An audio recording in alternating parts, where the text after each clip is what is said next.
Salam saudara-saudara, salam sejahtera, kasih Tuhan Yesus Kristus. Berjumpa kembali dalam kesempatan ini untuk saya menyampaikan pesan firman Tuhan bagi Bapak Ibu, saudara-saudara sekalian dan kita semua yang ada. Kemurahan Tuhan kita bisa jumpa kembali pada kesempatan hari ini, pada hari Minggu ini. Saudara-saudara, sebelum saya menyampaikan pesan firman Tuhan bagi Bapak Ibu, dimanapun saudara berada dan jemaat GPI Sola Gracia, mari sama-sama kita datang, kita mau berdoa. Kami bersyukur kepada Tuhan untuk kesempatan ini Bapa, untuk kami merindukan lawatan Tuhan lewat kebenaran firman Tuhan. Tuhan berfirman atas kami semua, karena firman-Mu adalah kebenaran yang dari Engkau. Melalui hamba-Mu Tuhan urapi, membukakan rasa firman-Mu, dan kami percaya lewat firman Tuhan kami dapatkan kekuatan baru. Kekuatan baru dalam kami melayani dan mengiring akan Engkau. Terima kasih Bapa. Urapi juga setiap semua kami umat anak-Mu yang mendengarkan kebenaran firman Tuhan. Kami siap untuk mendengarkan kebenaran firman-Mu dalam nama Tuhan Yesus Kristus. Haleluya. Amin. Puji Tuhan, Bapak Ibu, saudara-saudara dikasih Tuhan. Saya mau baca firman Tuhan yang menjadi renungan kita pada kesempatan ini dalam kitab Matius pasalnya yang ke-24 ayatnya yang ke-13. Matius pasal 24 ayatnya yang ke-13. Ayat ini sudah sering saudara baca dan saudara dengar. Tapi kesempatan ini sama-sama kita akan diberkati Tuhan lewat firman Tuhan. Apa kata firman Tuhan dalam ayat ini? Matius pasal 24 ayat yang ke-13 berkata demikian. Tetapi orang yang bertahan sampai pada kesudahannya akan selamat. Ulangi. Tetapi orang yang bertahan sampai pada kesudahannya akan selamat. Haleluya, puji Tuhan. Saudara, perkataan ini adalah khotbah dalam kitab Matius pasal 24 tentang akhir zaman. Matius pasal 24 ini mengkisahkan tentang hal-hal yang akan terjadi di hari-hari terakhir berkaitan dengan hari kedatangan Yesus pada kali yang kedua. Ayat yang kita baca tadi, orang yang bertahan sampai pada kesudahannya.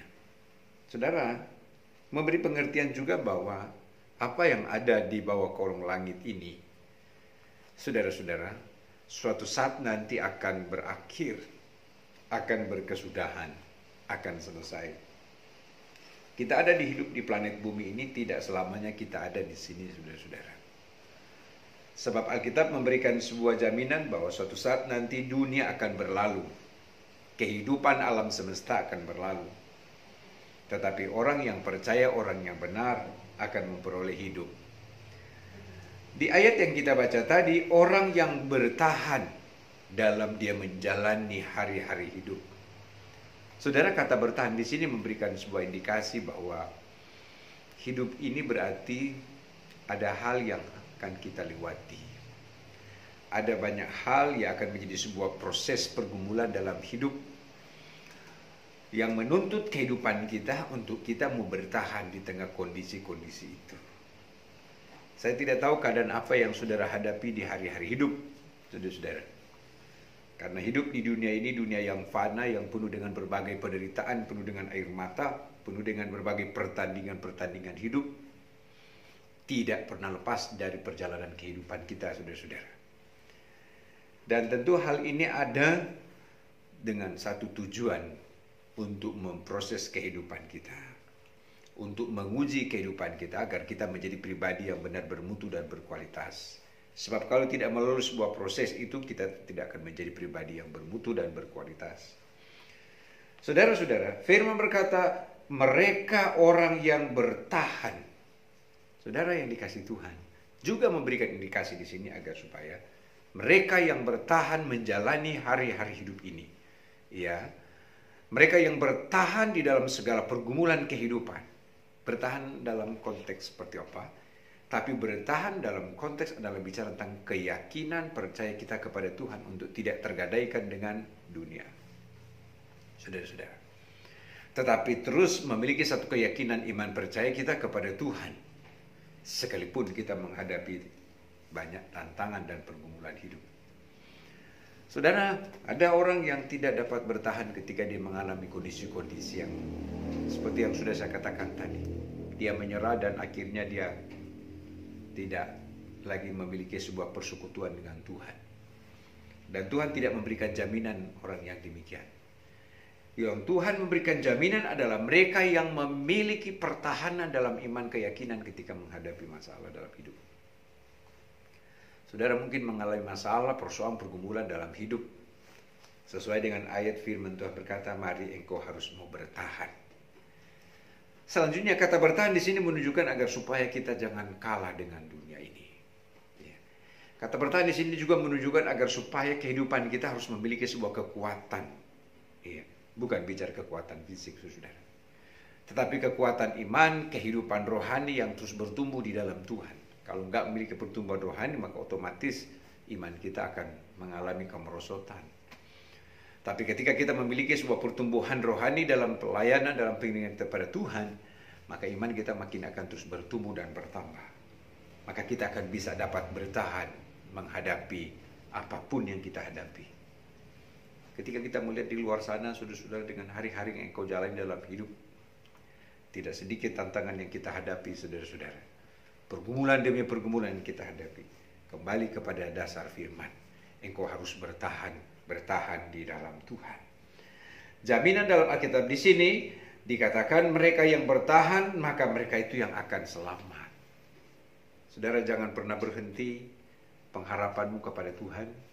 Jangan pernah berhenti pengiringanmu kepada Tuhan. Jangan pernah berhenti kepercayaanmu kepada Tuhan. Jangan pernah berhenti iman kepada Tuhan. Saudara-saudari kasih Tuhan, maka engkau dijamin oleh firman, engkau akan selamat. Satu ayat saya mau baca lagi, saudara-saudara, berkaitan dengan ayat ini. Dalam kitab 2 Korintus pasal 4 ayat 16 dan ayat 17 berkata begini. Sebab itu kami tidak tawar hati. Ini perkataan dari Rasul Paulus. Saudara, dalam perjalanan hidup, dia seorang rasul, dia juga pun mengalami apa yang disebut dengan pergumulan hidup. Tetapi dia berkata, kami tidak tawar hati. Ini juga salah satu poin dari mereka yang memiliki ketahanan di dalam pengiringan. Sebuah ketahanan iman, saudara-saudara, di dalam melayani Tuhan. Sebab itu kami tidak tawar hati. Ya. Tetapi meskipun manusia lahirnya kami semakin merosot, namun manusia batinnya kami dibaharui dari sehari ke sehari. Saudara, manusia lahirnya ini Alkitab berkata akan merosot. Manusia lahirnya kita ini akan menjadi tua, saudara-saudara. Tetapi Alkitab memberikan jaminan dalam konteks ayat di sini. Kita akan mengalami sebuah pembaharuan di dalam roh. Badan ini boleh menjadi tua, tapi apa yang ada di dalam berkaitan dengan kehidupan di dalam roh, dia akan tetap selalu baru. Tidak akan pernah menjadi tua. Saudara-saudara, sekali lagi tidak akan pernah menjadi tua. Nah, itulah yang dimiliki oleh Rasul Paulus sehingga di ayat ini dia mengatakan bahwa sekalipun demikian manusia lahirnya merosot, tetapi manusia batinia adalah bicara apa yang di dalam bicara tentang pekerjaan roh. Alkitab berkata dibaharui dari hari datang kepada hari. Saudara, maka kita akan bisa dapat bertahan ya dalam perjalanan hidup ini. Sekali lagi, ketika kita dibaharui dari waktu datang kepada waktu oleh rohnya, maka kita akan bisa untuk melewati tantangan, rintangan. Maka kita akan dapat bertahan di tengah-tengah keadaan yang sulit. Ayat selanjutnya berkata begini. Ayat 17 dalam 2 Korintus 4 ayat yang ke-17. Sebab penderitaan ringan yang sekarang ini. Nah, Alkitab menulis adanya sebuah pengakuan. Dan ini ditulis oleh Rasul Paulus kepada jemaat di Korintus. Sebab penderitaan ringan. Artinya penderitaan itu ada. Penderitaan itu ada. Tapi penderitaan bukan hukuman di dalam kita. Tapi penderitaan yang kita alami dalam konteks kehidupan kita adalah sebagai sebuah ujian yang kita Petrus katakan ujian iman. Saudara-saudara, ya, janganlah kamu heran akan nyala api siksaan yang datang padamu. Saudara-saudara, itu bicara tentang penderitaan, api ujian. Sebab penderitaan ringan yang sekarang ini mengerjakan bagi kami kemuliaan. Artinya bahwa di balik dari segala persoalan pergumulan hidup, ketika kita mau bertahan, maka ada jaminan. Alkitab berkata, ada kemuliaan, akan mengerjakan bagi kami kemuliaan. Mereka yang bertahan, maka akan ada kemuliaan. Bagaimana dengan mereka yang menyerah, mereka yang kalah, mereka yang tidak bisa bertahan? Tidak ada kemuliaan. Sama seperti ketika orang dalam peperangan, dalam pertempuran, ya, seorang prajurit, ketika dia mampu sanggup untuk bertahan, dia akan disebut sebagai seorang pemenang. Saudara, kalau Alkitab mengatakan dalam tulisan di sini, maka akan ada kemuliaan, iya, yang kekal, yang melebihi segala-galanya, yang jauh lebih besar daripada penderitaan kami. Saudara, apa yang Tuhan janjikan dalam kehidupan ini, di balik dari penderitaan persoalan yang kita alami, Firman berkata, apa yang akan nanti kita dapat melebihi dari segala penderitaan apa yang kita alami di dunia ini. Ketika kita mau bertahan, ketika kita mau setia. Saya ingin sampaikan kepada Bapak Ibu Saudara-saudara sekalian berkaitan dengan ayat ini untuk engkau terus mau bertahan. Sekalipun engkau sedang menderita, sekalipun mungkin engkau sedang dalam tekanan, sekalipun engkau sedang dalam penindasan, sekalipun engkau sedang mengalami kondisi-kondisi yang susah, yang sulit, ada kemuliaan bagi mereka yang mau bertahan. Selanjutnya firman berkata, sebab kami tidak memperhatikan yang kelihatan melainkan yang tak kelihatan, karena yang kelihatan adalah sementara, sedangkan yang tak kelihatan adalah kekal. Puji Tuhan. Saudara-saudara yang dikasihi Tuhan, kita menaruh percaya kepada Yesus yang tidak kelihatan, tapi Dia ada. Roh Kudus ada. Dia bekerja di dalam kehidupan saudara dan saya. Kita tidak bisa melihat dengan mata jasmani, tetapi kita percaya Dia ada. Itulah percaya kita kepadanya. Puji Tuhan. Saudara-saudara yang dikasihi Tuhan, maka apa yang menjadi jaminan dalam tulisan firman Tuhan di sini? Mereka.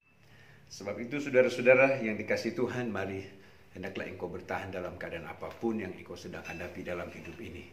Sebab mereka yang bertahan, mereka yang selamat. Mereka yang bertahan, ada kemuliaan. Amin, saudara-saudara, Bapak Ibu dimanapun saudara berada. Jangan engkau putus asa, jangan pernah menyerah. Tuhan melihat setiap engkau. Tuhan tahu setiap kemampuan dalam dirimu. Dan kita tetap percaya bahwa Dia akan memberikan kemampuan di dalam kita. Untuk kita bisa melangkah maju sambil terus melihat pertolongan tangan Tuhan terjadi. Mari saudara ibu bapak yang di rumah, kita mau berdoa untuk firman Tuhan. Sama-sama kita berdoa. Kami bersyukur kepada Tuhan untuk kesempatan ini lewat firman Tuhan yang sudah kami dengar, yang mengingatkan kami untuk kami terus tetap mau bertahan dalam keadaan apapun. Karena mereka yang bertahan, maka mereka itu yang selamat. Kami mau berdoa, Tuhan berikan kami kekuatan selalu di tengah persoalan, pergumulan apapun yang kami hadapi. Karena kami percaya Tuhan yang menjadi jaminan dalam setiap kehidupan kami. Menjadi jaminan bagi jemaat Tuhan, umat-umat Tuhan. Dan khususnya mereka yang mendengarkan akan tayangan ini. Hamba-Mu berdoa, mau serahkan dalam tangan-Mu dalam nama Yesus. Bela berikan kemenangan yang dari Tuhan. Dan pengharapan kami hanya kepada-Mu ya Tuhan. Yaitu Engkau yang kami percaya, yang kami andalkan. Yang setiap saat ada dan ketika menolong kami. Terima kasih Bapa, umat-Mu ada yang sakit, sembuhkan, lemah, berikan kekuatan. Berkati jemaat Tuhan dengan segala berkat perjanjian Tuhan. Baik berkat jasmani terlebih berkat rohani. Kami mengucap syukur untuk firman-Mu ya Tuhan. Meteraikan dalam hati kami. Di dalam nama Tuhan Yesus Kristus. Haleluya. Amin. Puji Tuhan. Tuhan Yesus memberkati saudara-saudara sekalian. Amin.